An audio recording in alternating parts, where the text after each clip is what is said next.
Anong pinagsasasabi mo? Nandito ako para gamutin mo ang asawa ko, hindi para questionin mo ang pananampalataya namin. Kayo, hindi ba't alam niyo kung anong klaseng tao ang asawa ko? Paano niyo siya nagagawang pagtawanan? Kung hindi niyo siya kayang gamutin o kung ano man ang dahilan niyo, mas mabuti pa sigurong umalis na lang kami dito. Ano? Ang sabi mo ay maghintay ako. Ngayon naman palalabasin mo ko. Pambihira ka naman, Iha. Ganito lang ang suot ko pero ang totoo ay may pambayad naman ako. Katulad ng gustong-gusto mo.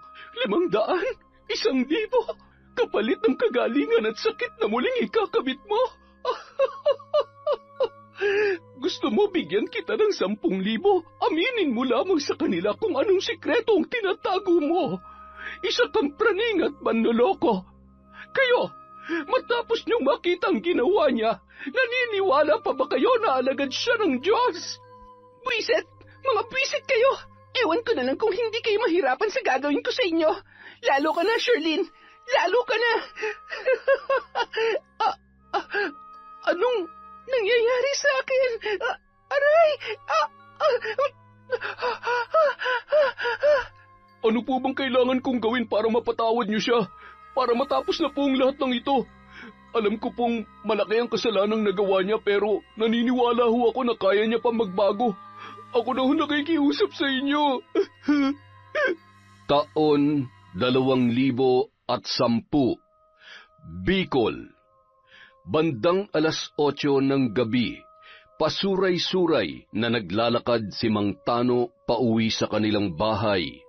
Matarik at makitid ang daan, ngunit kapansin-pansin na kabisadong-kabisado niya na ang bawat hakbang sa kabila ng kanyang kalasingan. Nang makarating sa bahay ay naabutan nung kumakain si Grisel ng hapunan. Oh, anak, ano yung ulam mo? Hay, nakipag-inuman lang pala kayo. Hindi niyo man lamang naalala na wala akong ulam dito. Inuuna niyo kasi lagi ang pag-iinom eh. Abat, huwag ka na magtampo. Heto, bumili ako ng paborito mong sisig sa sentro.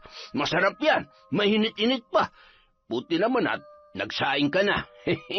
O eto, 1,000. Pambaon mo yan sa loob ng 1 linggo. Kung kulang ay sabihin mo lamang sa akin.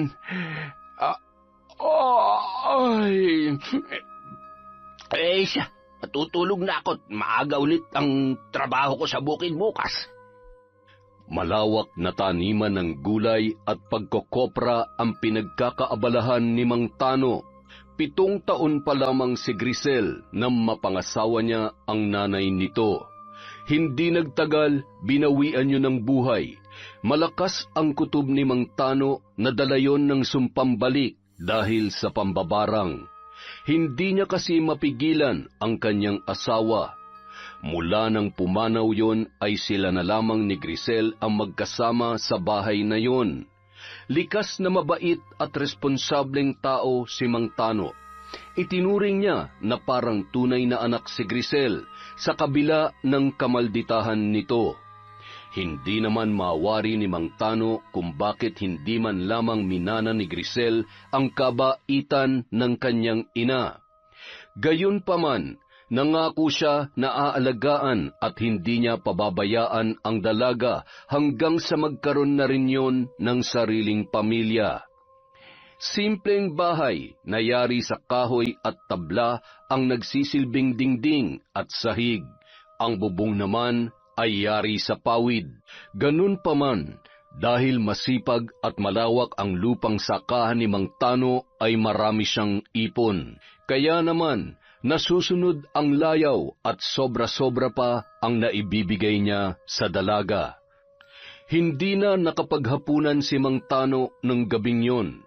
Agad na yung tumungo sa kanyang higaan. Nang matapos kumain si Grisel ay nagmamadali niyang iniligpit ang kanyang pinagkainan at sinilip sa kwarto ang kanyang ama-amahan. Nakita niya ang wallet nito sa may ulunan. Dahan-dahan niyang nilapitan yon at kinuha. Hindi pa yun nakontento, kinuha rin niya ang isang alkansya na nababatid niyang naglalaman ng tig-500 at 1,000.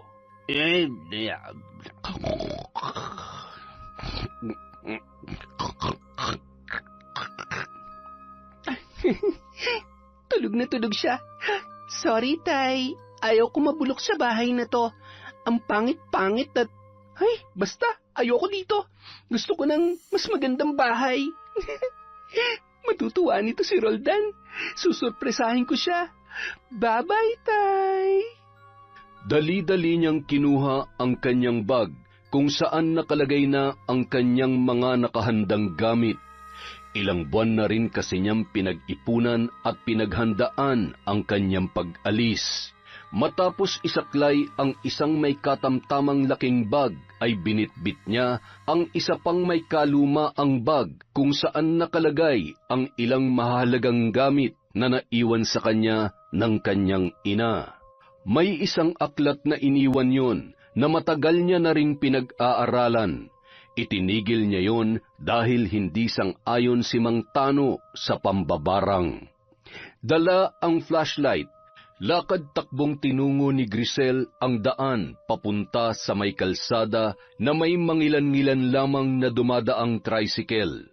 Kinabukasan, 5:00 ng umaga nang magising si Mang Tano.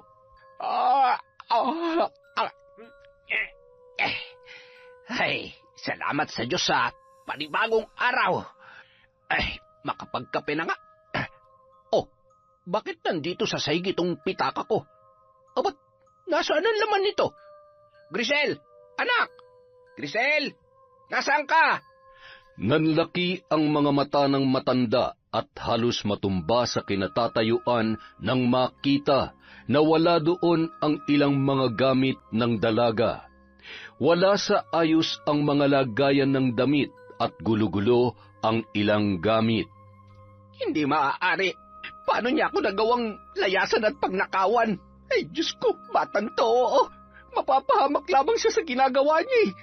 Anong akala niya sa pera na nakuha niya? Hindi mauubos?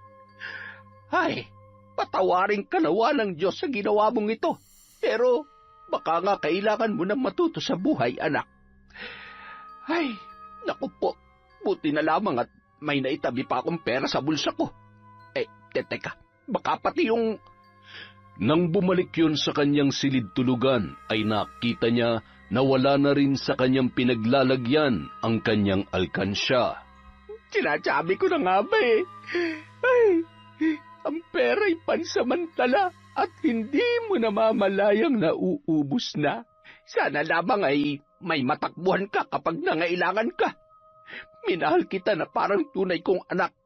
Maaaring hindi mo nakitang lahat ng sakripisyo ko at pagmamahal, pero ibinigay ko yung lahat sa'yo. Patawarin mo ko, mahal ko, kung nasaan ka man ngayon. Ay, hindi ko natupad ang pangako ko sa'yo para sa anak mo. Samantala, 11:00 na ng gabi nang marating ni Grisel ang bahay ni Roldan. Buti na lamang nagising ang binata dahil sa walang tigil na pagkahol ng mga aso. Ay, bakit ba tahol ng tahol yung mga aso? Maghahating gabi na. Roldan! Roldan! Tao po! Ano ba yan? Ang tagal naman. Bahagya munang sumilip sa bintana si Roldan at inaninag kung sino ang tao sa kanilang tarangkahan. Si Grisel ba yun? Anong ginagawa niya dito? Siguro pinalayas yan ng tatay Tano niya. Ayan, maldita kasi. Roldan, buksan mo to. Kapag ako nainis, aakyatin ko to. Pagod na ako, tsaka inaantok ako.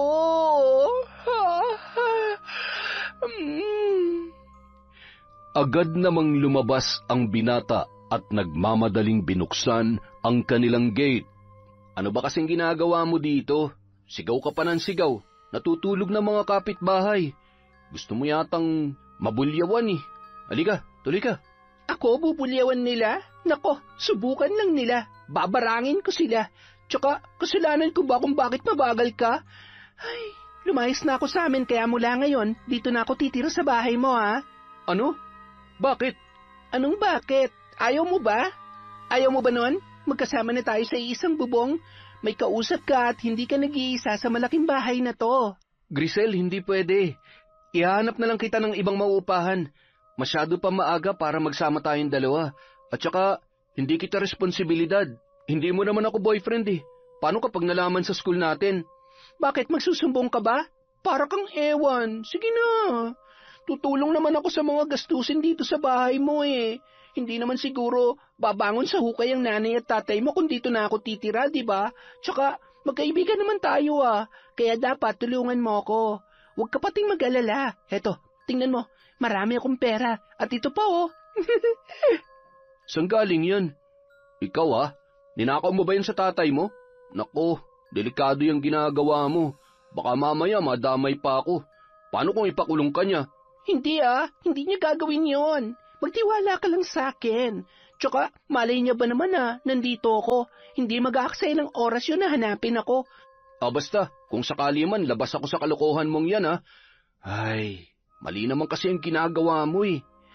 Ay, alam mo, panira ka ng diskarte. Mas masama kung habang buhay ako maninirahan sa lugar na yon. At saka, gusto ko dito sa sentro. Maraming lugar na papasyalan. At dito ako maghahanap ng magandang trabaho pagkatapos nating graduate ng high school.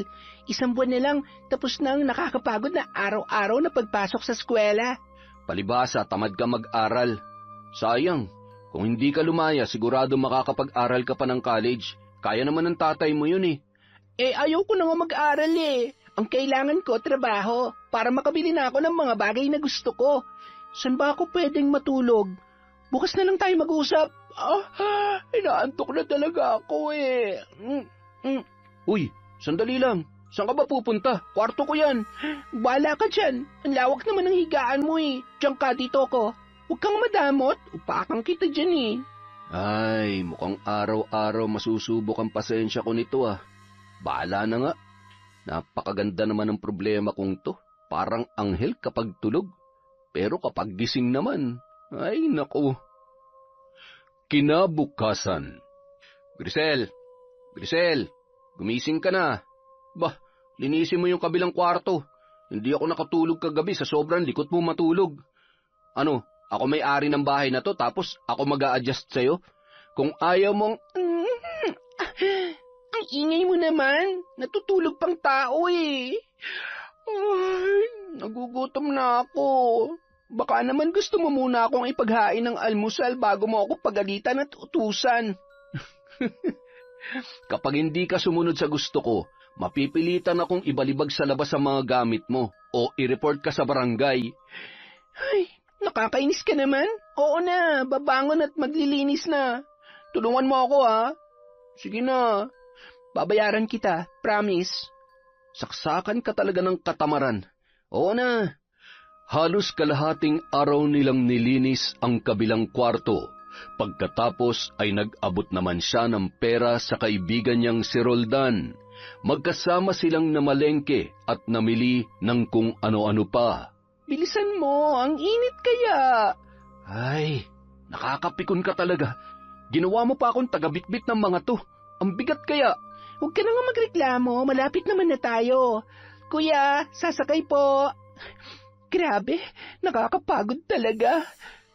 Pagsapit ng gabi, tiniyak ni Grisel na nakasara ang pinto bago inilabas ang gamit ng kanyang yumaong ina sa pambabarang.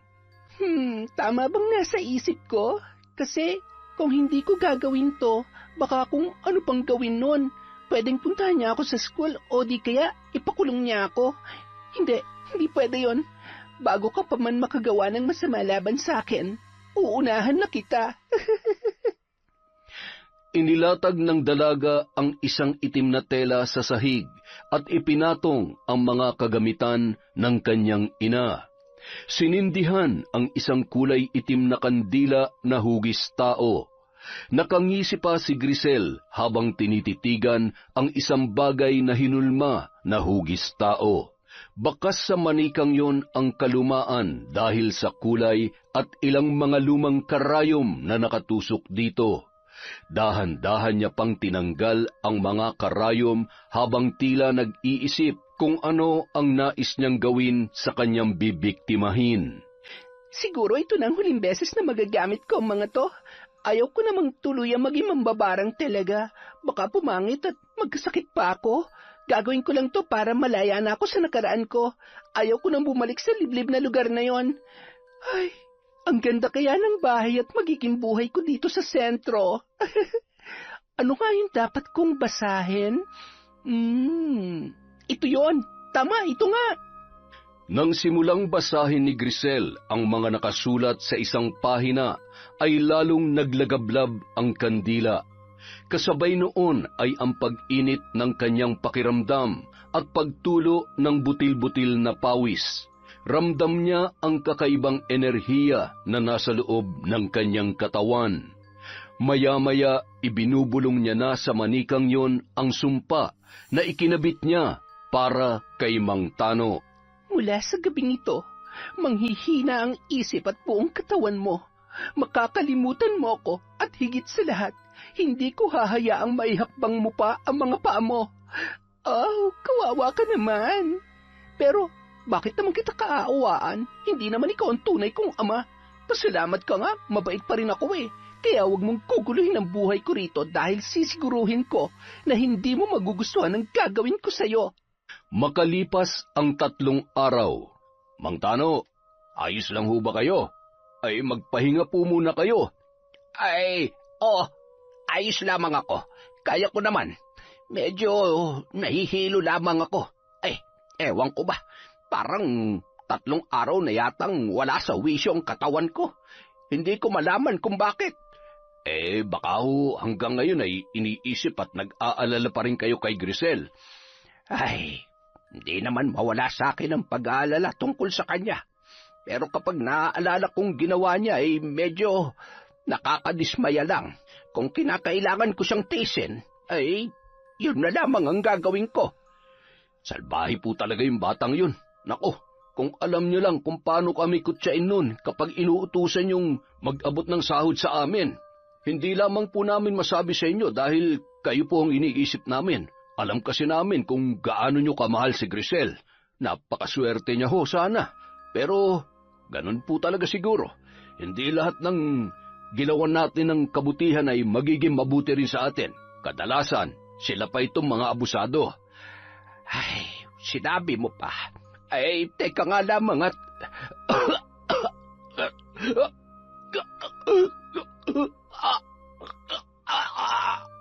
Mang Tano! Gumising ho kayo! Mang Tano! Mga kasama! Tulungan niyo ako! Pinagtulong-tulungan naman yung buhatin ng mga kalalakihan at dinala sa kubo. Bakas sa mukha ng mga tauhan niya sa bukid ang pag-aalala.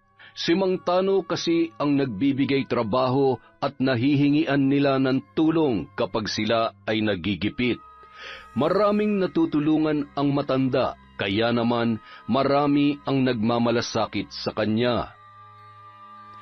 Makalipas ang ilang buwan, natapos na rin sa pag-aaral sa sekundarya si Grisel. Nagpasya sila ni Roldan na maghanap na ng trabahong mapapasukan. Sakto naman na tinanggap silang pareho sa kabubukas lamang na department store. Isang sakay lamang mula sa bahay na kanilang tinitirhan. Isang araw. Nakakabwisit. Akala mo kung sino? Lahat na lang nakikita at pinupuna niya. Perfect ba siya? Perfect? Alam mo, dapat talaga sinasabunutan o di kaya binabarang ko na yun eh. Hindi ka naman sisitahin kung wala kang ginagawang mali. Malamang gusto niya lang na ayusin mo yung trabaho mo. Ang sungit-sungit mo kasi sa mga customer, kaya hindi ka niya talaga pwedeng pabayaan. Alam mo, isa ka pa eh. Basta ayaw ko na doon. Maghahanap na lang ako ng iba mapapasukan. Ano ka ba? Akala mo madali lang makahanap ng malilipatan? Alam mo, ang kailangan mong baguhin yung ugali mo. Hindi trabaho at mga katrabaho mag-a-adjust sa'yo. Wala ka kasing pakialam sa mga kasamahan mo eh. Sarili mo lang lagi ang iniisip mo. Ayaw mo rin na tinatama ka sa mga pagkakamali mo. Ay, ewan ko ba sa'yo? Oh, bakit ka nagtsatsaga sa akin, Aber? Malamang kasi mahal kita. Anong sabi mo? Ibig kong sabihin mahal kita bilang kaibigan.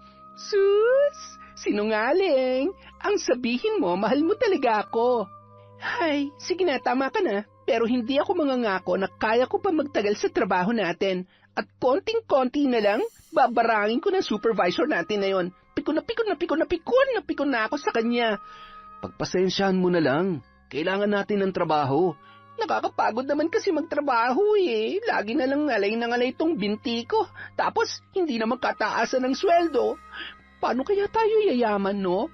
Gusto ko yung tipong hindi na natin poproblemahin yung pagkain, yung pera, o kung ano-ano pa. Walang ganun, Grisel. Lahat ng bagay kailangan natin paghirapan. At saka, masarap din kaya sa pakiramdam na lahat ng meron ka, pinagpaguran mo talaga. At huwag ka na magreklamo. Ginusto mo yan, di ba? Hindi ka kasi nag-iisip. Ay, alam mo, hindi ko alam kung anong papel ang gusto mong gampanan sa buhay ko. Kaibigan? Magulang? Pwede naman kita maging asawa, hindi ba? Asawa? Oy, kung ikaw lang naman ang mapapangasawa ko, wag na. Sasakit lang ang ulo ko sa ugali mong yan. Eh di ba sabi mo mahal mo ako? Roldan, kapag mahal mo ako, tanggap mo ako. Di ba? Di ba? Tara na, kain na tayo. Nagugutom na ako. Hoy, ito naman harik lang tulala na agad. Napalunuklaway na lamang ang binata habang ramdam ang pagtulo ng malamig na pawis sa kanyang noo. Umiling-iling naman ang dalaga at humalakhak papunta sa kanilang kusina. Makalipas ang 7 taon, dahil sa panunukso ni Grisel kay Roldan, nauwi sa totohanan ang kanilang biruan. Nagsama na sila bilang mag-asawa. Ngunit sa pagkakataong yon, hindi maipaliwanag ng lalaki kung bakit lahat ng sinasabi at kagustuhan ng babae ay sinusunod niya. Dahil tamad magtrabaho, nagpasya yon na mag-resign na at si Roldan na lamang ang nagtatrabaho para sa kanila. Nagtayo naman si Grisel ng sari-sari store para may pagkaabalahan. Ngunit madalas, kulang-kulang ang kanilang paninda dahil sa katamaran mamili. Inaasa niya na lamang ang lahat sa kanyang asawa. Minsan, dumarating pa yon na makalat at wala pang lutong pagkain para sa kanila, pero hindi nagagawang magreklamo ng lalaki. Dahil mabait si Roldan, magaling makisama at masinop sa trabaho, marami rin yung kaibigan. Isa sa mga yon ay si Alfred na halos kasabayan niya nang makapasok sa kanilang pinagtatrabahuhan na department store. Madiskarte at masipag si Alfred, kaya naman maswerte ang negosyanteng asawa nito. Mayroon kasi yung sariling farm, iba't ibang gulay na binibiyahe sa mga karatig lugar at marami na ring mga customer. Mayroon din yung mga alagang baboy at iba pa, kaya naman kitang-kita sa kanilang pamumuhay na sila ay nakakaluwag. Minsan naimbitahan si Roldan sa kaarawan ng misis ni Alfred na si Charlene. Masayang ibinalita yun ni Roldan sa kanyang asawang si Grisel. Mahal, naalala mo yung kaibigan kong ikinasal nung nakaraang taon? Oo, naalala ko. Bakit mo naitanong? Ang ganda na ng bahay nila ngayon. Ang sipag kasi talaga ng misis niya, tapos nagtutulungan talaga sila. O tapos, anong gusto mong iparating sa akin? Natamad ako at... Hindi ayos lang naman. Masaya ako na nagtatrabaho para sa ating dalawa. Hindi naman ako napapagod lalo na kapag ganito kagandang misis na uuwian ko. Oh, ang sweet naman talaga ng asawa ko. Pero sana, katulad nila, may kasal na rin tayo sa simbahan. Hindi ba? Mas bongga ang kasal, mas masaya. Huwag ka mag-alala. Pasasaan ba't darating din tayo dyan. Kaya sana, mapromote ako sa trabaho. Ay, siya nga pala. Kaya ako nasabi yung tungkol sa mag-asawa kasi iniimbitahan nila tayo. Birthday daw ni Charlene sa linggo. Wow, sosyal ha? May party talaga? Simpleng salo-salo lang siguro. Pupunta rin pati mga asawa at anak ng mga katrabaho namin. Siyempre, dapat kasama rin kita doon. Siyempre naman. At sisiguruhin ko na ako ang pinakamaganda sa mga bisita nila. O baka nga, mas maganda pa ako sa birthday celebrant. Oo naman. Walang makakahigit sa ganda ng misis ko. Mahal, pwede mo ba akong bilhan ng bagong damit? Kasi, di ba, nakakahiya naman kung... Mahal, marami ka namang bagong damit. Yun na lang, wag na tayong bumili. Kung hindi mo ako bibilhan ng bago, Eh di pumunta ka na lang dun mag-isa mo. Makatulog na nga lang. Mahal naman. Oo na. Ang bilis mo naman magtampo. Sorry na agad. O siya, bukas bibili tayo, ha? Talaga? Ang bait naman talaga ng mahal na mahal kong asawa. Pagsapit ng araw ng linggo, bandang 5:00 ng hapon, sakay ng tricycle ay bumaba ang mag-asawa sa tapat na maganda at malaking bahay nina Alfred at Charlene. Napatingin pa si Grisel sa ilang nakaparadang sasakyan at mga motor na nababatid niyang pagmamay-ari ng mga bisitang naroroon. Napalunuklaway ang babae, sabay itinaas ang kilay at bumulong sa kanyang asawa. Sana sinabi mo na mayayaman pa lang nandito. Nakakainis ka naman. Ang ganda-ganda ng damit ko tapos sumakay tayo sa bulok na tricycle na yon. Ay, pwede ba huwag ka na magalit? Hindi ko naman alam na pati mga boss namin ay inimbita nila. Huwag ka mag-alala, wala naman yung kaaway mo. Lumipat na sa ibang branch. Halika na, nagugutom na ako eh. Oh, pare, tuloy kayo. Kanina pa ba kayo dyan? Buti naman sumama ang misis mo. Oo nga eh, gusto niya raw kasi makilala si Charlene. Nako, matutuwa yun. Tara na, tuloy kayo. Ang ganda't ang laki pala nitong bahay niyo, pare. Bunga to ng sipag at tiyaga namin mag-asawa. Oh, nandito na pala kayo. Hi, I'm Charlene. Hi, happy birthday, Charlene. Ang ganda mo naman. Ikaw din. Mukhang inaalagaan ka na maayos ng mister mo, ah. Tuloy na kayo sa kusina at na makakain na tayo. Habang kumakain, pinagmasdang mabuti ni Grisel ang asawa ni Alfred. Nakita niya kung gaano kalapit yon sa mga kaibigan at katrabaho ng kanyang asawa. Marami rin ang pumuntang kakilala noon na may dalang mga regalo at kung ano-ano pa. Napangisi si Grisel na tila may naisip para sa kanilang mag-asawa. Pagsapit ng 9:00 ng gabi, halos nakaalis na ang mga bisita, ngunit masayang-masaya pa rin nagkukwentuhan sina Charlene at Grisel. Patuloy naman sa pag-inom ang magkaibigang sina Roldan at Alfred. Dalhin niyo mga to, at saka gusto niyo ba ng saging at kamote? Bagong ani kasi kami ngayon. Tira to ng mga pambiyahe papuntang Catanduanes. Yung mga gulay kasi, naipamigay ko na sa mga kapitbahay at mga kaibigan namin. Nako, mahirap tumanggi sa grasya, kaya lang mahihirapan kaming sumakay. Alam mo naman, medyo malayo-layo rin ang lalakarin papunta sa sakayan pa uwi. Huwag ka mag-alala, ipapahatid ko kayo sa tiyuhin ko. Siya yung nagdadrive ng tricycle namin na pampasada. Nako, kaya palang yaman-yaman nyo na dahil napakarami niyong pinagkakakitaan. Masyado pala kayong pinagpala ni Lord. Ay nako, hindi mangyayari to kung hindi ako susuportahan ng asawa ko. Pinagtutulungan namin ang lahat.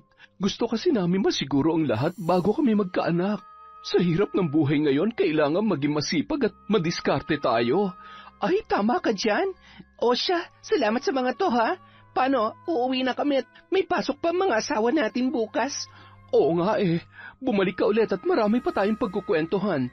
Ito palang cellphone number ko, pakisave na lang.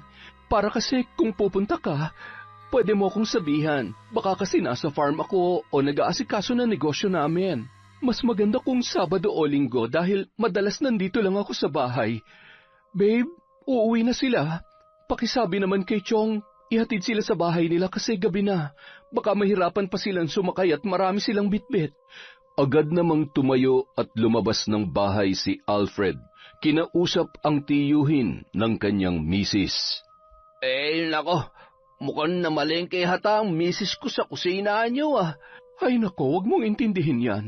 Mas marami pa sana dyan kung hindi ko pa naipamigay yung iba. Oh, pre, nandito na si Chong. Ingat kayo pa uwi ha. Sa susunod na lang ulit. Masayang nagpaalaman ang magkakaibigan. Habang nakasakay sa tricycle ay pakanta-kanta pa si Grisel na animoy masayang-masaya. Di sila nang pinagpala. Sa susunod, ako naman ang dadagsain ng mga tao. Kikilalanin at syempre, pakikinabangan ko ang mag-asawang yon. Ay, tama. Ito nang tamang pagkakataon para dumiskarte.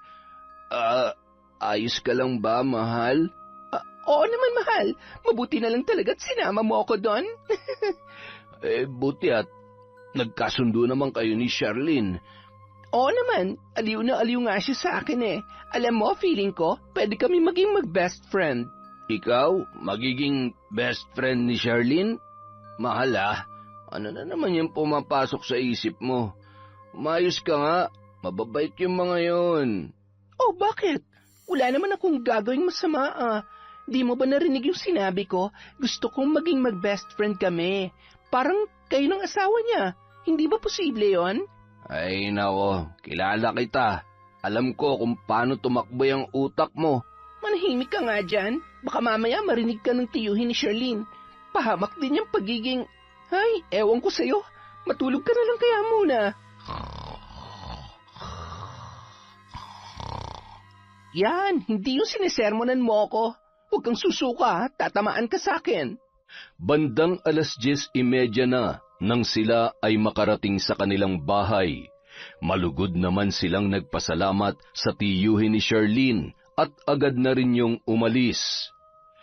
Kinabukasan, nagulat si Roldan nang magising na wala na sa kanilang higaan si Charlene. Napangiti naman yun nang maamoy ang niluluto ng kanyang asawa. Anong nakain mo? Nagluto ka ng almusal. Masama bang pakiramdam mo? May lagnat ka ba? Hindi ba pwedeng gusto lang kitang ipagluto? Maupo ka na't maghahain na ako. Ano nga meron? Naninibago kasi ako sa iyo eh. Ay, iniisip ko kasi na baka pwede tayong matulungan ng mga kaibigan mo, lalo na ni Alfred at ni Charlene. Nakita mo naman, marami silang kakilala kaya pwede nila ako may rekomenda. Ha? I-rekomenda naman saan? Makinig ka muna kasi. Sabat ka ng sabat eh, nakakainis. Isa pa, ganito kasi yon. Alam mo namang may alam mo kung konti sa panggagamot, di ba? Kaya naisip ko na mas malaki ang kikitain natin kung manggagamot na lang ako. Di ba yung isang sikat na albularyo yumaman na dahil sa mga natulungan niya, sa mga napapagaling niya? Kayang-kaya ko namang gawin yon at makipagsabayan sa kanila. Pero kailangan natin ng tulong ni na Alfred at Charlene para makilala tayo. At saka, dapat mabubuting tao ang mga kadikit natin, mapagkakatiwalaan at maasahan. Yung matutulungan tayo sa mga pangangailangan natin. Ay, wag mo na ituloy ang pinaplano mo. Nagtatrabaho naman ako para sa atin eh. Hindi ko na kailangan pang mandamay ng ibang tao dyan sa kalokohan mo. Diba sabi mo, may kapalit ang panggagamot? Katulad ng paggamit ng itim na kapangyarihan. Nakalimutan mo na ba yun? Hindi ko naman kailangan gamitin ang aklat na yon. Pwede naman akong magpanggap na... basta... Huwag ka na maraming sinasabi. Sumakay ka na lang sa gusto ko. Kumain ka na. Mukhang hindi na yata gumagana ang sumpang gayumang ikinabit ko ah. Sa bagay, hindi ko na nga pala naituloy ang ritual. Mamaya ka sa akin. Oh, ba't ganyan ka makatingin? Wala. Hindi ba pwedeng gwapong-gwapo lang ako sa asawa ko? Ay, huwag ka na nga mambola. At baka kiligin pa ako at hindi ako makapasok sa trabaho. Maupo ka na at sabayan mo na ako. Seryoso ako, mahal ha. Huwag mong ituloy ang iniisip mo. Okay naman na tayo. Hindi natin kailangang ipilit ang marangyang buhay.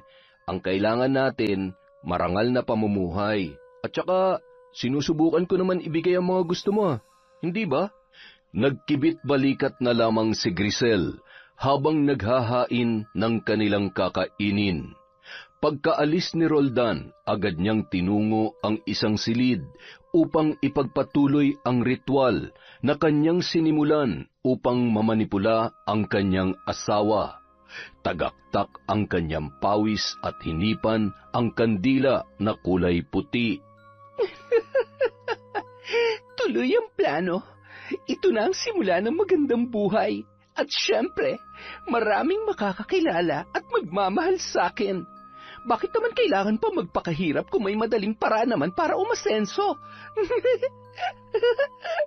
Makalipas ang ilang buwan, naging madalas ang pagkikita ni na Charlene at Grisel.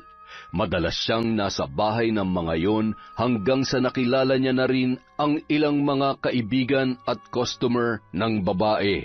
Madalas din silang dumadayo para magsimba sa mga sikat na simbahan.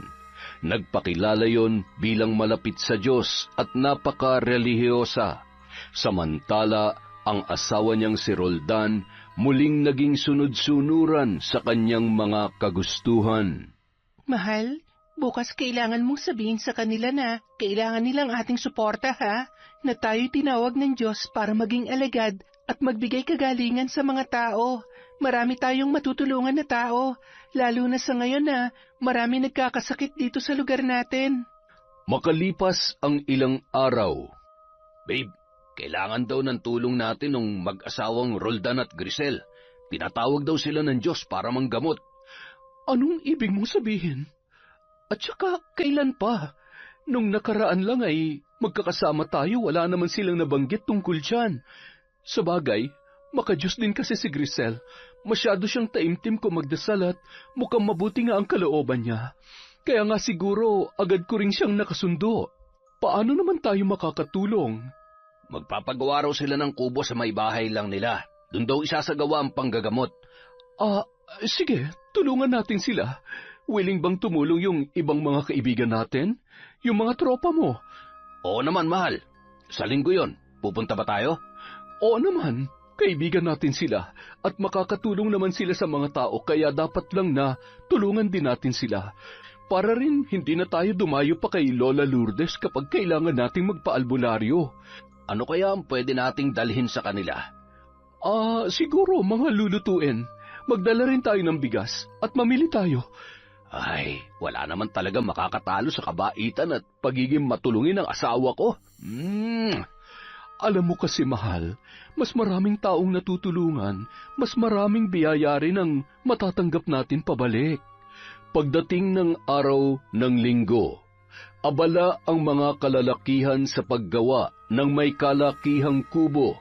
Ang mga asawang babae naman ng mga yon ang nag-aasikaso sa kusina. May nagluluto, naggagayat at naghuhugas. Maraming salamat talaga sa tulong ninyo. Kalulugdan kayo ng Diyos dahil tumutulong kayo sa mga alagad niya, katulad namin mag-asawa. Nakausap ko siya at sinabi niya sa akin na marami akong taong mapapagaling at matutulungan. Hindi namin magagawa ang aming misyon kung wala kayo. Bilang mga alagad niya, hindi kami maaari magtrabaho dahil sa pera, kaya pinatigil ko na siya sa pagtatrabaho.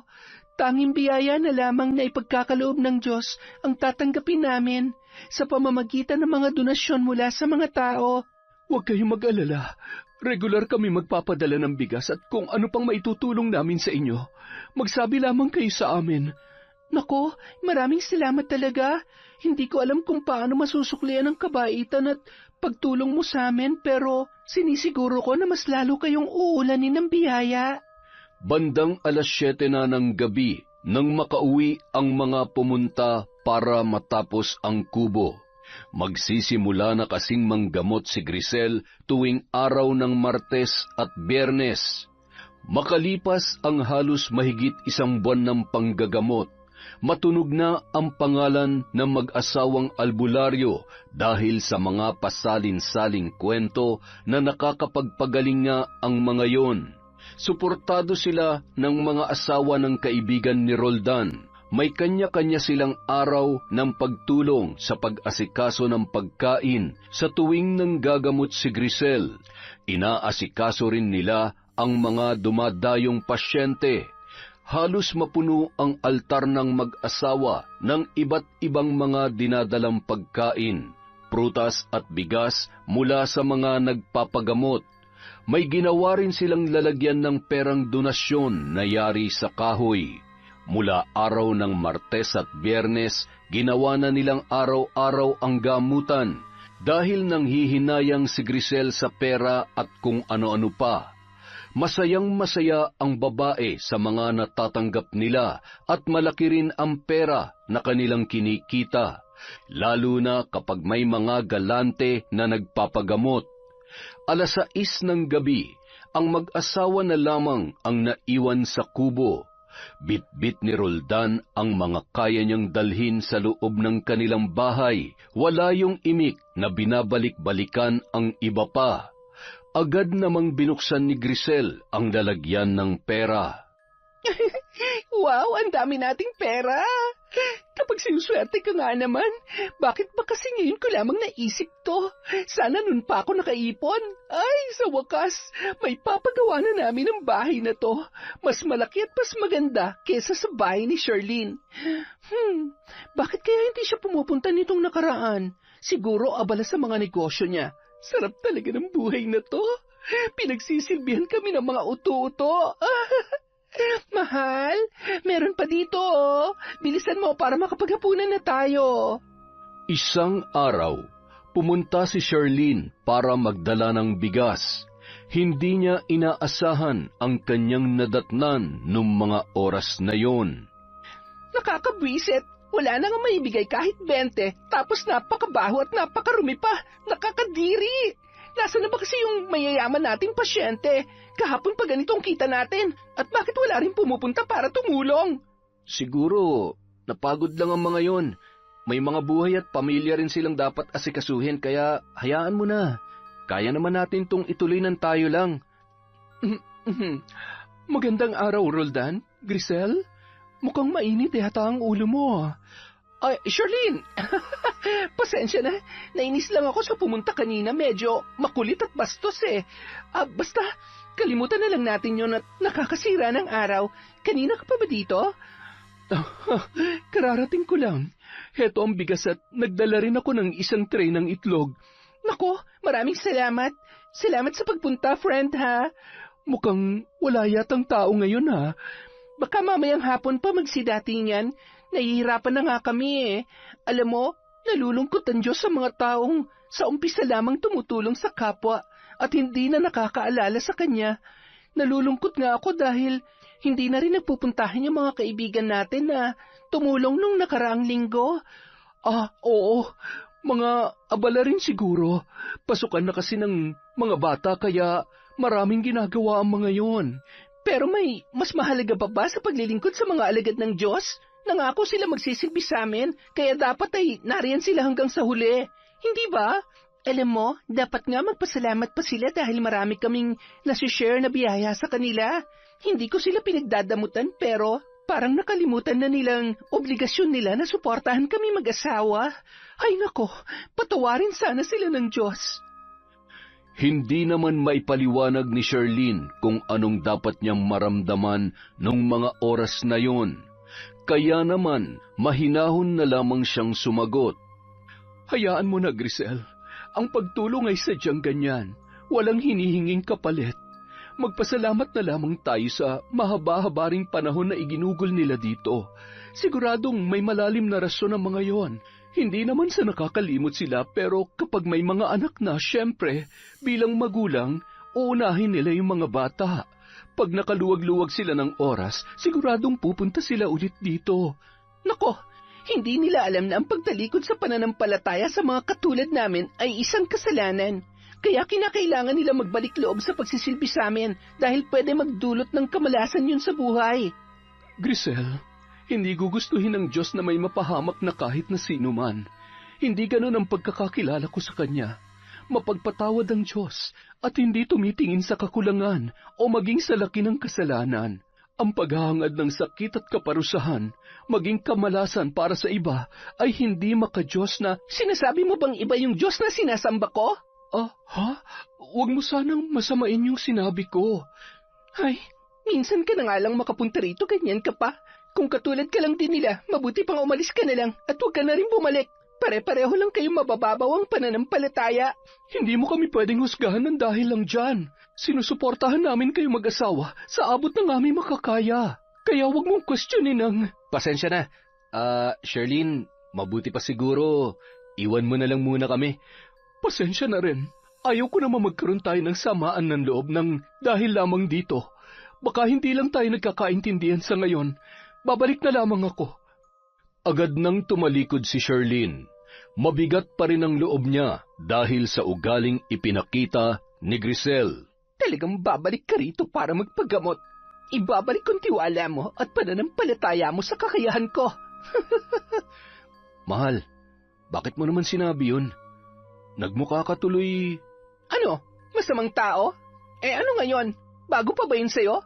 At saka, kung hindi ako kikilos, Roldan, walang mangyayari sa buhay natin. Dahil sa atin dalawa, ako tong madiskarte. At ikaw naman, ang pinakamalaking galamay ko.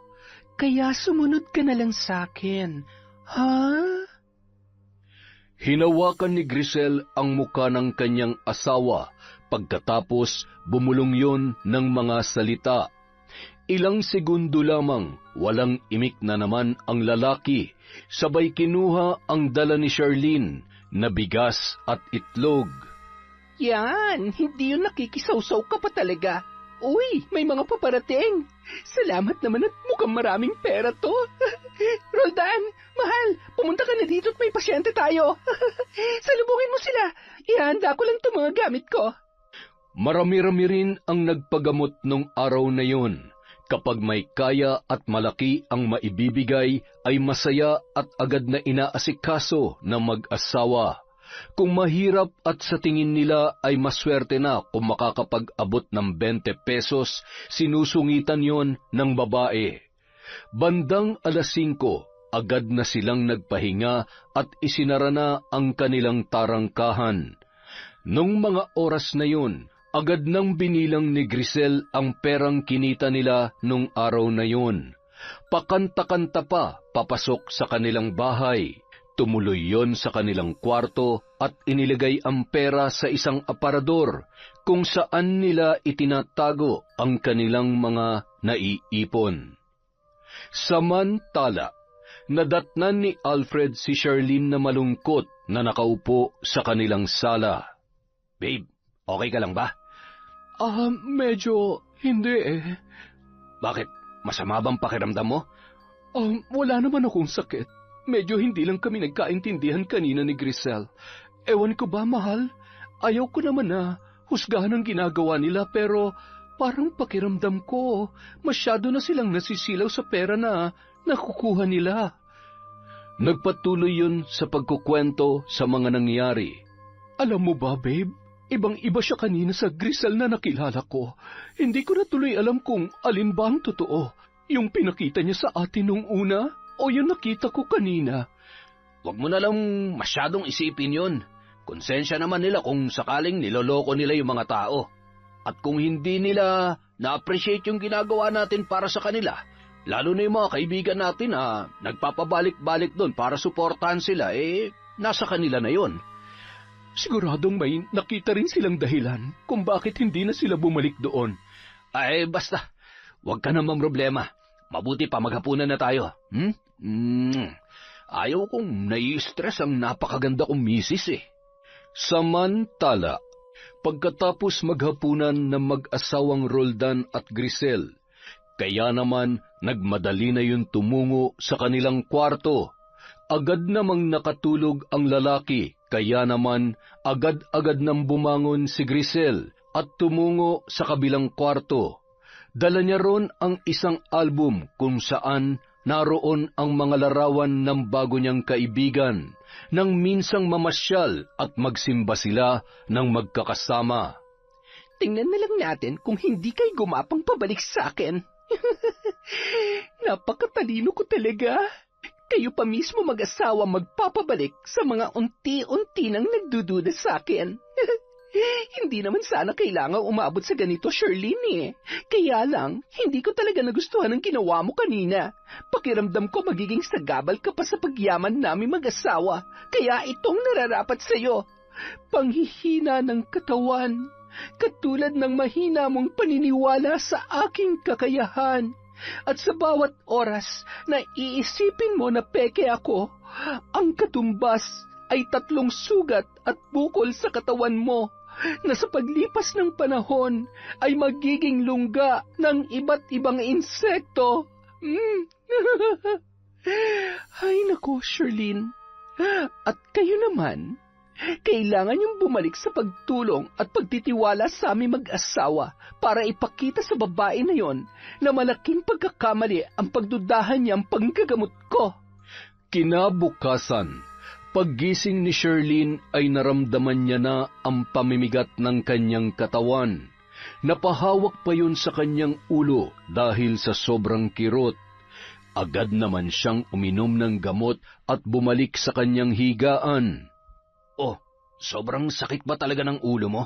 Oo, babe. Nanlalambot din ako na hindi ko maipaliwanag. Baka naman masyado ka nag-iisip o di kaya nasosobrahan ka na naman sa kasipagan. Hindi naman ako masyadong pagod nitong nakaraang araw. Siguro, nanibago lamang ako sa nangyari sa amin ni Grisel. Alam mo namang hindi ako sanay na may nakakasamaan ng loob.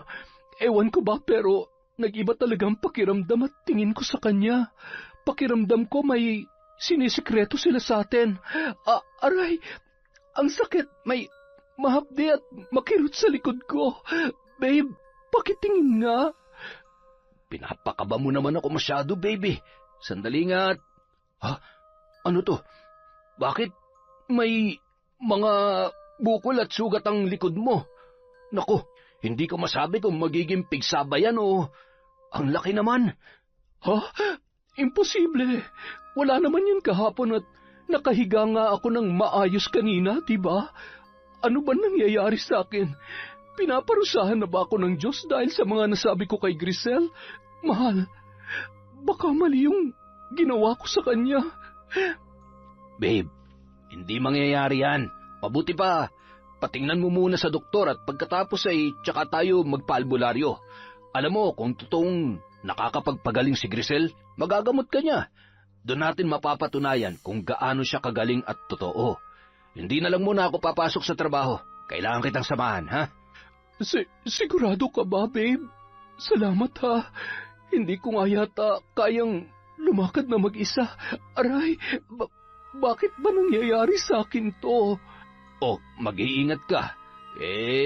Kung papasok ako, hindi rin ako mapapakali sa trabaho dahil iisipin ko ang kalagayan mo. Ano ba naman kasi at bigla ka nagkaroon ng ganito? Buti sana kung malapit lang tayo kay Lola Lourdes. Hindi sana tayo mamumroblema ngayon. Alam mo naman kung gaano kahusay yon pagdating sa panggagamot. Nung araw ding yun, pinatingnan ni Alfred ang asawa niya sa doktor. Niresetahan lamang sila ng gamot para maghilom agad at makaiwas sa impeksyon. Inabot din sila ng kalahating araw kaya hapon na sila nakapunta sa bahay na mag-asawang Roldan at Grisel. Naaaninagan pa lamang napaparating na sila ay nakangisi na ang babaeng manggagamot na animoy may pagpupulong sa dami ng mga taong naroon. Nung mga oras na yun, nakaupo ang mga taong nais magpagamot at naroon din ang ilan nilang mga kaibigan. Umupo sila sa may bandang dulo at patuloy na nakinig sa nagsasalita. Pagtibayin niyo ang pananampalataya sa aming mga alagad ng Diyos upang magbigay ng kagalingan sa inyong mga sakit. Damhin niyo ang kanyang presensya at tanggalin ang pag-aalinlangan sa inyong sarili. Kung lubos niyo siyang mahal at pinagkakatiwalaan, kailangan maging buo rin ang tiwala niyo sa amin na mapapagaling namin ang inyong mga karamdaman sa oras na ito. Ipikit niyo ang inyong mga mata at tanggapin ang presensya ng Panginoon. Matapos yun, isa-isa niya nang ginamot ang mga tao. Pinahuli niya si Charlene na noon ay tila ba mas lumulubha na ang kalagayan. Nagtataka naman si Alfred kung bakit wala sa mga kaibigan nila ang lumapit o bumati sa kanila, samantalang kilalang kilala at mahal ng mga yon ang kanyang asawa. Mababanaag sa mga tingin nila ang panghuhusga. Matapos paggagamutin, isa-isa na ring nagpaalam ang mga taong naroon nang lapitan sila ni Charlene. Sandali lamang mga kaibigan, mga kapatid na aking napagaling. Gusto kong masaksihan niyo ang nangyayari sa taong mahina ang pananampalataya sa aming mga manggagamot na pinadala ng langit dito sa lupa. Kaya kayo, pagtibayin niyo ang pananampalataya upang hindi tayo pasakitan ng langit. Ano bang sinasabi mo? Nandito kami para gamutin mo ang asawa ko, hindi para questionin mo ang pananampalataya namin. Kayo, hindi ba't alam nyo kung anong klaseng tao ang asawa ko? Paano nyo nagagawa na pagtawanan siya? Kung hindi mo siya kayang gamutin o kung ano man ang dahilan mo, mas mabuti pa sigurong umalis na lamang kami dito. Huminahon ka, Alfred. Huwag ka mag-alala. Sa abot ng aking makakaya ay tutulungan ko siya. Ngunit Sabi ko naman sa'yo, kapag mahina ang pananampalataya, malabong gumaling siya. Maaaring nababalot ang puso niya ng maling gawain o kaya maruming kaisipan, kaya siya, bakit mo ginagawa sa akin to? Naging mabuti akong kaibigan sa'yo. Magkaibigan tayo. Naging totoo ko sa pakikisama at pagsuporta sa'yo. Charlene, asawa ko, gumising ka! Kinabahan naman si Grisel na makita ang nangyari kay Charlene. Sinubukan niyang pakalmahin ang sarili at hahawakan pa lamang niya ang babae ay tinabig na ni Alfred ang kanyang braso. Huwag mo siyang hawakan. Nagkatinginan ang mga taong naroroon at maluha-luha na nababakas ang galit sa mga mata ni Alfred dahil sa pagpapahiya na ginawa sa kanila ni Grisel. Hindi niya rin maunawaan si Roldan na noon ay parang wala rin sa sarili upang itama ang maling ginagawa ng kanyang asawa. Agad na pinaarangkada ang sasakyan at nagpasyang bumiyahe na lamang papunta sa kanilang Lola Lourdes. Ay, salamat naman at nagkamalay ka na. Huwag ka mag-alala. Dadalhin kita kay Lola at gagaling ka. Siguradong kayang-kaya ito ni Lola Lourdes. Hikbi na lamang at mahigpit na yakap ang itinugon ni Charlene sa kanyang asawa. Halos 3 oras ang biyahe bago sila nakarating sa bahay ni Lola Lourdes. Mag-aalas-6 na yon, kaya naman paunti-unti nang kumakagat ang dilim. Lola! Lola Lourdes! Kami po ito ni Charlene! Alfredo! Apo! Ay, Sus Mariosep! Ano nangyari at napadalaw kayo nang wala sa panahon? Charlene, iha, bakit namumutla ka? Pinabayaan mo ba ang asawa mo, Alfredo? Lola, hindi po. Pumunta ho kami kasi... Ay, Diyos ko, nararamdaman ko ang itim na kapangyarihan na nakakabit sa katawan niya. Isang sumpa ng mambabarang. Tumuloy kayo. Huwag kayong mabahala at tuturuan ko ng leksyon na may gawa nito sa inyo. Nararamdaman ko ang kasamaan ng taong katulad niya. Manggagamit, sinungaling, at higit sa lahat, alagad siya ng dilim. Bakit kayo basta-basta na lamang nagtitiwala sa taong katulad niya? Ano pong ibig niyong sabihin? Hindi ko po kayo maintindihan, Lola. Matagal na akong manggagamot, Charlene. Bata pa lamang itong si Alfredo ay namulat na siya sa aking kakayahang magpagaling. Marami na rin akong nakabanggang mga nilalang na may itim na kapangyarihan. Mapamangkukulam, mambabarang na nagkukubli ang katauhan sa pamamagitan ng panggagamot.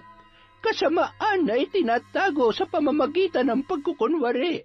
Kasamaan na ikinukubli sa likod ng magandang muka at ngiti. Ibig sabihin, ang mag-asawang ang yun na may gawa sa'yo nito. Tama po ba, Lola? Oo, ngunit nababatid ko na ang babae lamang ang may kapangyarihang itim. Kinokontrol niya lamang ang kanyang asawa. Nakakatakot ang katauhan ng babaeng ito. Isang tao na kayang magsanla ng kaluluwa kapalit ng pera at mga di makatarungang hangarin. Makasarili siya at gahaman sa lahat ng oras at pagkakataon. Subalit, bibigyan ko ng hangganan ang pambibiktima niya. May panahon tayo para dyan. Ngayon, bibigyan kita ng proteksyon na pansamantalang magbibigay sa iyo ng lakas. Dahil ang sumpa ay tuluyang mawawala sa oras na tuluyang magapi natin ang kalaban. Kailangan kong makalapit at makuha ang aklat kung saan nagmula ang lahat. Hindi ito magiging madali, ngunit nararamdaman ko na kayang-kaya ko siya. Makalipas ang 3 araw, pansamantala nasa bahay nina Alfred at Charlene nakatira si Lola Lourdes para maisagawa niya ang misyon sa loob ng 1 linggo. Nagising sila kinaumagahan na may mga gumagapang na insekto at nangingitim ang mga sugat ni Charlene na labis namang ikinabahala ng kanyang asawa. Kailangan ko ng kumilos dahil mas lalong nag-aalab ang kagustuhan niyang pahirapan si Charlene. Talaga namang binibigyan niya ako ng malaking dahilan para pahirapan at tapusin siya. Ay nako, humanda siya sa akin. Nahihirapan na ako. Hindi ko na po maintindihan ang nararamdaman ko. Ayaw ko pang mamatay. Babe, hindi ka mawawala sa akin. Nandito kami ni Lola. Hindi ka namin pababayaan. Lakasan mo lang ang loob mo. Magdasal ka at magtiwala sa Diyos. Higit siyang makapangyarihan sa sumpa ng mambabarang na yon. Lola, mag-iingat po kayo. Sigurado po ba kayo na hindi nyo na kailangan ng kasama? Bantayan mo na lamang si Charlene. Mas kailangan ka niya dito. At huwag ka nang umiyak. Hindi mamamatay ang asawa mo. Lakasan mo lamang ang iyong loob at hindi ako nagpalaki ng iyakin. Sige, aalis na ako. Ipinahatid nila si Lola Lourdes sakay ng tricycle. Malayo-layo pa sa mismong bahay na mag-asawa ay bumaba na ang matanda para ihanda ang kanyang sarili. Magpapanggap siya bilang pasyente. Pagpasok niya pa lamang ng tarangkahan ay nakita niya na ang hindi kaaya-ayang ekspresyon sa muka ni Giselle. Sino naman kaya tong hampas lupang naligaw na to? Maghintay ka. Di hamak na mas may pera tong 5, kaya maghintay ka hanggang sa mainip at lumayas ka na lamang. Habang hinihilot ni Grisel at inaalalayan naman yon ng kanyang asawang si Roldan, nilapitan at hinawakan niya ang braso ng babae. Naramdaman nito ang kakaibang kutob na hindi niya maipaliwanag. Ano ba naman? Hindi ka ba marunong maghintay? Hindi mo ba nakikita may ginagamot pa ako? Pero, iha, hindi ko na talaga kaya. Baka pwede mo naman akong unahin kung ikaw ay papayag. Ay nako, sino ba kayo para pagunahan ako? Pumila ka't maghintay. Bumalik ka dun sa kinaupuan mo. Kung gusto mong gumaling, matuto ka maghintay. Ay, siya, sige, iha. Ayos lang ho sa akin na mauna si Lola. Kawawa naman ho siya. Oo nga, kami rin. Sige na, pagbigyan mo na yung matanda. Salamat sa inyo, pero hayaan niyo na lamang. Ganun talaga. Naaamoy niya kasi na wala akong pera. Dahil mahirap lamang ako ay, bakit naman ako ang uunahin niya? Pera-pera lamang yan. Napakasalbahe. Abat! Mahal, magtimpi ka naman. Nakatingin silang lahat sa'yo. Wala akong pakialam. Tuturuan ko lang ng leksyon na matandang ito. Nanlilisik ang mga mata na nilapitan ni Grisel ang matanda na pangisi-ngisi at umiiling pa, na tila ba gusto nitong sagarin ang inis ng babae. Lumabas na kayo! Alis! Wala kayong karapatan na magsalita laban sa mga alagad ng Diyos! Ano? Ang sabi mo'y maghintay ako. Ngayon naman ay pinalalabas mo na ako. Pambihira ka naman, iha. Ganito lang ang suot ko, pero ang totoo ay may pambayad naman ako, katulad ng gustong-gusto mo. 500, 1,000, kapalit ng kagalingan at sakit na muling ikakabit mo. Ay, gusto mong bigyan kita ng 10,000. Aminin mo lamang sa kanila kung anong sikreto ang tinatago mo. Isa kang praning at manloloko.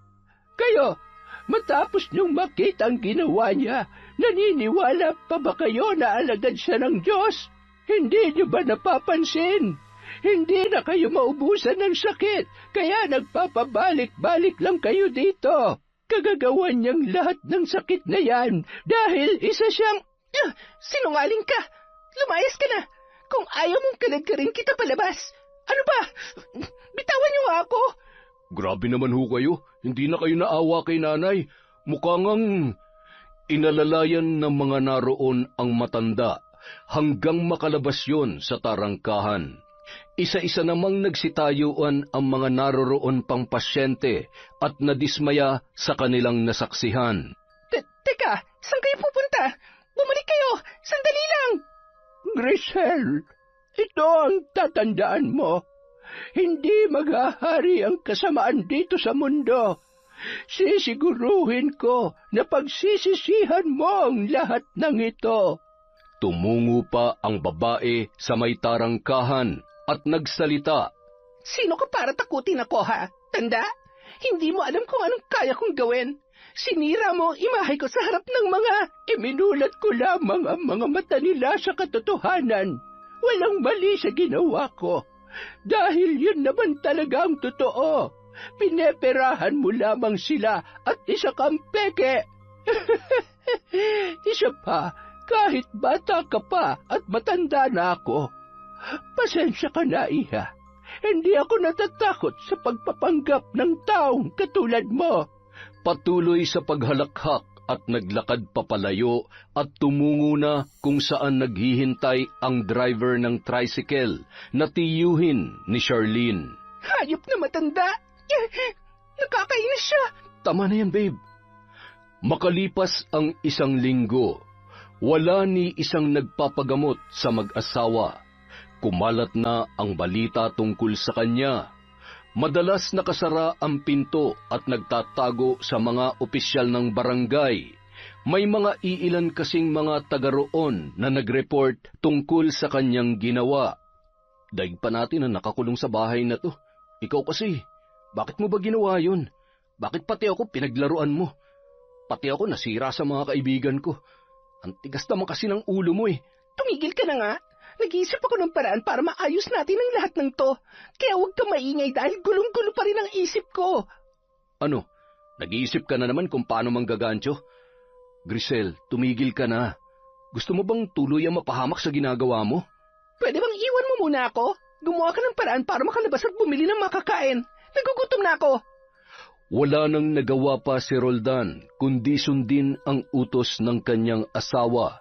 Nang makaalis yun, tumungo si Grisel sa silid kung saan niya isinasagawa ang pambabarang. Nag-isip siya ng mapagbubuntungan ng kanyang galit, kaya naman muli niyang kinuha ang gamit at ang larawan ni Charlene, pati na rin ng iba pang mga naging kaibigan niya. Bisit! Mga bisit kayo! Ewan ko lang kung hindi kayo mahirapan sa gagawin ko sa inyo. Lalo ka na, Charlene! Lalo ka na! Ano nangyayari sa akin? Aray! Aray ko! Sumuko ka na. Bawiin mo lahat ng sumpa kung ayaw mong tapusin kita ngayon. Sino ka? Hindi mo ako kaya. Hindi ako susunod sa'yo. At talaga masyado kang matapang, ha? Sige, pagbigyan natin ang katapangan mo. Ibabalik ko sa iyo lahat ng sumpa at pasakit na ikinabit mo sa mga tao. Ano ba? Anong ginagawa mo? Tama na! Wag! Maawa ka! Nang makauwi si Roldan, ay hindi siya makapaniwala sa itsura ng kanyang asawa. Walang malay, maputla ang labi at tila naligo sa sarili nitong pawis. Ang kamay noon ay sugat-sugat at may mga butas na may mga uod na kulay puti. Kakarampot lamang ang boses na lumalabas sa bibig noon. Papatayin niya ako. Hindi napigilang masuka ni Roldan, ngunit kailangan niya yung tiisin. Dadalhin kita sa ospital. Kailangan natin ng pera. Agad na binuksan nun ang aparador at hindi makapaniwala nang makita ang napakaraming anay. Mahal, wala nang pera natin. Napakaraming anay. Naubos na lahat. Hindi pwede. Hindi pwede. Ang pera ko! Ang pera ko! Isang bagay lamang ang pumasok sa isip ni Roldan noong mga oras na yun. Kinakailangan niyang humingi ng paumanhin at tulong kina Alfred para mailigtas ang buhay ng kanyang asawa. Nung araw ding yun, tinungo niya ang bahay ni na Charlene at Alfred. Bakit nandito ka? Gusto mo ba makita ang ginawa ng asawa mo sa asawa ko? Walang puso ang asawa mo. Napakahalimaw niya. Patawarin mo ko, pare. Hindi ko alam. Hindi ko ginusto yun. Pati ako pinaglaruan niya gamit ang itim na kapangyarihan. Pinagbabayaran niya na ngayon ang lahat ng kasamaan niya. Hindi ko na rin alam kung paano pa siya mabubuhay. Hirap na siya ngayon, pare. Apo, sino ang... Oh, narito pala ang asawa ng demonyita. Kumusta? Buhay pa ba siya? Kayo ho yung... Oo, ako nga yung matandang pinagtabuyan ng asawa mo. Gusto ko rin malaman mo na sinadya ko ang lahat para malaman ng mga tao ang kalokohan ninyo. Ako rin ang nagpapahirap sa kanya ngayon. At hindi na siya gagaling kung hindi siya magbabago at hindi niya tatalikdan ang pagiging mambabarang. Ay, kawawa ka naman. Dahil tinali mo ang buhay mo sa isang babae na saksakan ng kasamaan ng pag-uugali. Ano po bang kailangan kong gawin para mapatawad niyo siya? Para matapos na po ang lahat ng ito. Alam ko pong malaki ang kasalanang nagawa niya pero maniwala po kayo na kaya niya pa magbago. Ako na ho nakikiusap sa inyo. Kailangan mong sunugin ang mga gamit niya pagpatak ng 6:00 ng gabi. Sasabayan ko ng ritual upang gumaling na lahat ng mga naging biktima ng kanyang pambabarang. Sige po, gagawin ko po yan. Ipapaalala ko lang sa'yo na ang sumpambalik sa kanya ay mawawala lamang kung mapapalitan ng kabutihan ng kanyang puso. Ngunit kung hindi, mananatili siyang biktima ng sarili niyang kasamaan. Sige na, umalis ka na at pagandaan mo na ang iyong dapat gawin. Pumapatak na ang oras. Habang nakahiga sa sofa ay nakita ni Grisel na bitbit ng kanyang asawa ang mga gamit niya sa pambabarang. Hindi niya magawang pigilan yun dahil daig pa niya ang isang lantang gulay. Anong gagawin mo sa mga gamit ko? Mahal, kailangan nating sunugin to. Ito lang ang tanging paraan para bumalik sa normal ang lahat. Para rin lumaya na sa sumpa ang mga binarang mo. Bakit kailangan mong gawin yun? Tanga ka ba? Habang ako naghihirap, pagagalingin mo sila. Huwag mong pakikilaman yan kung ayaw mong... Patawarin mo ko pero hindi mo na ako mapipigilan pa. Gagawin ko to para itama ang mga pagkakamali mo. Roldan, nakikiusap ako. Balik mo sa akin yan. Roldan! Buwisit ka! Matapos sunugin ng lalaki ang mga yon, nanumbalik na sa normal ang pakiramdam ng mga binarang ni Grisel. Kaya naman, mangiyak-ngiyak ang mag-asawang sina Alfred at Charlene at labis na nagpasalamat sa Diyos, gayon din sa tulong ni Lola Lourdes. Lahat ng kasamaan ay mayroong hangganan. Wala nang mas hihigit pa sa kabutihan ng Diyos. Isa pa, napakabuti ninyo mag-asawa, kaya hinding-hindi niya kayo pababayaan. Siguradong maraming nagpapasalamat ngayon at sa wakas ay malaya na sila sa sumpa ni Graciela. Samantala, kumain ka na. Kahit magalit ka pa sa akin, hindi ko pa rin pinagsisisihan ang ginawa ko. Gusto ko lang iligtas ka habang hindi pa huli ang lahat. Tingnan mo, unti-unti naman nang lumalakas ang katawan mo. Kapag natuto kang tanggapin ang mga pagkakamali mo at sinubukan mo magbago, siguradong gagaling ka na talaga. Alam mo, huwag mo akong pangaralan na parang alam mo ang lahat. Wala kang kwentang asawa. Bigo ka na ngang ibigay ang marangyang buhay sa akin tapos nagawa mo pa akong traidoren. Alam mo, sa tingin ko, mas mabuti pang magkanya-kanya na tayo. Sa tingin ko, hindi na tayo magkakaayos pa. hindi kita mapapatawad sa pagsunog mo sa mga bagay na parte na ng buong pagkatao ko. Iiwan mo ako? Kaya mo bang gawin yon? Oo, hindi naman talaga kita minahal, Roldan. Ginamit lamang kita. Kasi ang hina ng kokote mo, ang dali mong utuin, at hindi mo ako kayang tiisin. Kasi nga mahal mo ako, di ba? Pasalamat ka nga, pinakasalan pa kita. Oo, mahal na mahal kita pero hindi ibig sabihin hahayaan kita sa mga ginagawa mo kahit maling-mali na. Hinding-hindi na ako magpapagamit sa'yo. Pagod na rin akong intindihin ang ugali mo. Mula ngayon, gawin mo na kung anong gusto mo. Makakaalis ka na rin sa pamamahay na to. Pumunta ka kung saan mo gusto. Pero sana, tumigil ka na sa panggagamit ng ibang tao. Talaga? Hinding-hindi na ako babalik sa bulok na bahay na to, Vincent! Bandang 5:00 ng hapon, hirap na naglakad si Giselle pabalik sa bahay ng kanyang tatay Tano. Wala naman kasi siyang ibang mapupuntahan. Nababatid niya na sa paglipas ng panahon ay humupa na rin ang galit noon sa kanya. Akala ko, hindi na ako makakarating ng buhay dito. Wala pa rin halos nagbago sa bahay na ito. Buhay pa ka. Sino ka? Anong ginagawa mo dito sa bahay ko? Tay, hindi niyo na po ba ako nakikilala? Ay, Lala. Wala akong kilalang Lala. Naliligaw ka ba, Ineng? Ayos ka lang ba? Hindi niya ako maalala. Siguro nga, nag-ulyanin na siya. Tay, pwede po bang makituloy? Wala na po kasi akong matutuluyan kahit ngayong gabi lang po. Ay, wala kang bahay. Kawawa ka naman pala. Pareho tayong kawawa. Bakit naman ho? Alam mo, wala na kasi ang asawa ko. Patay na siya. Tapos, yung anak naman namin ay salbahe.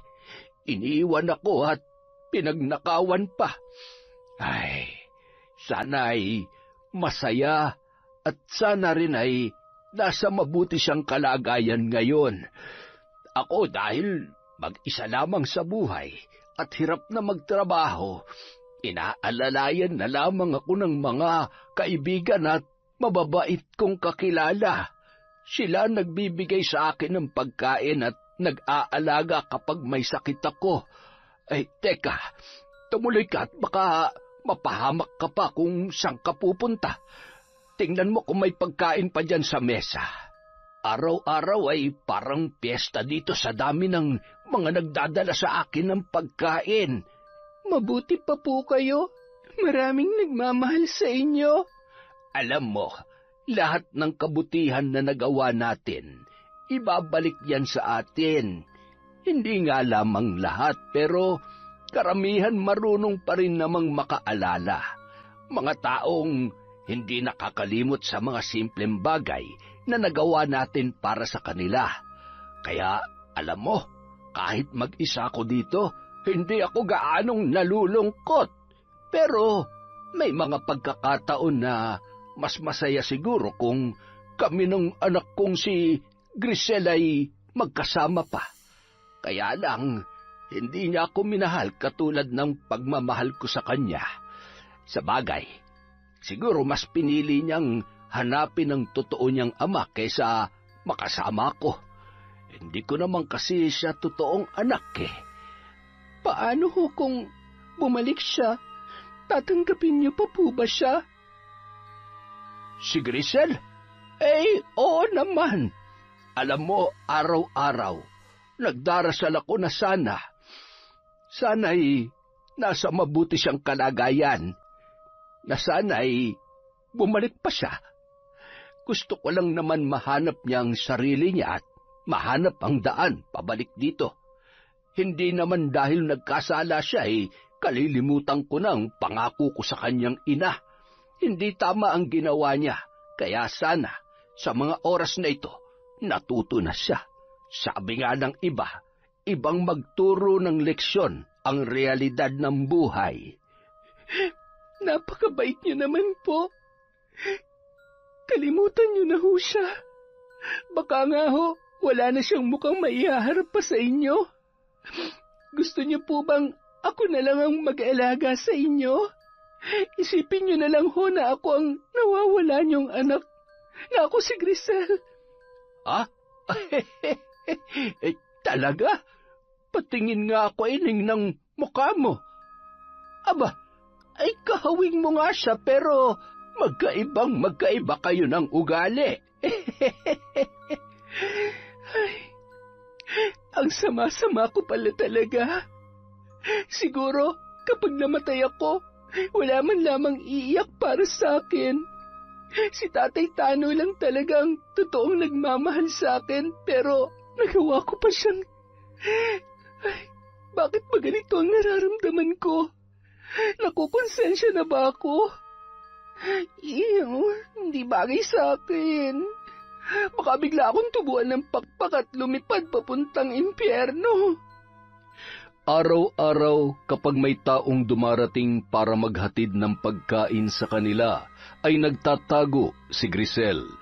Nahihiya kasi siya dahil nababatid niya na galit ang mga yon dahil sa ginawa niya kay Mang Tano. Makalipas ang halos 3 buwan. Tay, bangon na ho kayo. Gabi na ho, masyado na hong napapasarap ang tulog ninyo. Masama po bang pakiramdam nyo? Tay? Tay? Tay! Hindi maaari! Tay! Gumising kayo, Tay! Sa pangalawang pagkakataon, naramdaman ni Grisel kung gaano kasakit ang maiwan ng mahal sa buhay. 1 linggo matapos ilibing si Mang Tano sa tulong ng mga kaibigan noon. Malas talaga yung anak-anakan niya. Ayos pa naman siya noong nakaraan Baka nga nilason. Grabe naman ho kayo. Ang dali lang para sa inyo na manghusga. Sabihin niyo na ho kung anong gusto niyo, pero malinis ho ang konsensya ko. Wala akong ginawang masama sa kanya. Pinagsisisihan ko lahat ng pagkakamali at pagkukulang ko sa kanya noon. Tara na pare, mahirap magtiwala sa taong mahusay magsinungaling. Napahagulhol na lamang si Grisel. Pakiramdam niya kahit pilitin niya ang sarili na magbago ay hindi na magbabago ang tingin ng mga tao sa kanya. Tiningnan niya ang kanyang sarili sa isang basag na salamin at napapansin niya ang paglala ng kanyang kalagayan. Tanggap niya na yun ay maaaring maging sanhi ng kanyang kamatayan dahil sa dami ng taong kanyang naging biktima. Isang gabi, naalala niya si Roldan at ang masasayang araw na sila ay magkasama. Gusto kong humingi ng tawad sa kanya. Alam ko namang hindi niya ako mapapatawad, pero sa huling pagkakataon, gusto ko pa rin makita at mayakap si Roldan. Samantala. Oh, anong ginagawa mo dito? Akala ko ba... Roldan, hindi ako pumunta para magpaawa sa'yo. Gusto ko lang humingi ng tawad sa lahat ng mga kasalanan ko. Pasensya ka na kung nadamay ka pa sa lahat ng mga ginawa kong mali. Pero gusto kong malaman mo na sa kabila ng lahat, minahal din naman kita. Alam mo, hindi ko na alam kung anong dapat kong paniwalaan sa'yo. Naiinis ako kapag nakikita kang nagkakaganyan. Mas nasasaktan ako kapag nakikita kang nahihirapan. Galit na galit ako sa'yo, pero... mahal na mahal pa rin kita. Patawarin mo sana ako. Sa muling pagkakataon, tinanggap ni Roldan si Grisel sa kanyang buhay. Hanggang sa isang umaga, nagising na lamang siya na wala ng buhay ang kanyang asawa. Babe, gumising ka. Huwag mo kong iiwan. Sabi mo magpapagaling ka pa, di ba? Nang malaman ni Alfred ang balita tungkol kay Grisel, gumawa pa rin ng paraan ang mag-asawa na tulungan si Roldan. Ipinaliwanag nila sa lahat ang nangyari upang maibsan na ang mga hinanakit ng mga tao kay Roldan na inakala nilang kasabwat ng kanyang asawa. Magkakasama ang mga yon na nakiramay at tumulong sa mga gastusin sa burol at 3 gabing lamay. Pinapatawad na kita, Grisel. Ipagdarasal ko na magkaroon ng kapatawaran ng nagawa mong kasalanan. Nalulungkot akong isipin na hahantong sa ganito ang lahat. Magkaroon sana ng kapayapaan ng iyong kaluluwa. Nagpapasalamat pa rin ako sa mga masasayang pagkakataon na nakasama kita. Pinahalagahan at minahal pa rin naman kita bilang kaibigan. Makalipas ang 1 buwan. Nahihilo talaga ako, babe. Bakit? Gusto mo bang papuntahin ko si Lola? Wag na. Natural naman to sa buntis eh. Ha? Anong sabi mo? Wala akong sinabi. Babe, seryoso ako. Buntis ka? Magiging tatay na ako? Opo, magiging nanay at tatay na tayo. Yes! Yon! Ang ganda na naman ng kwento natin. Nakakapagod lang, pero sa susunod na po uli ang ating shoutout. Maraming salamat po mula sa Kwentong Enteng.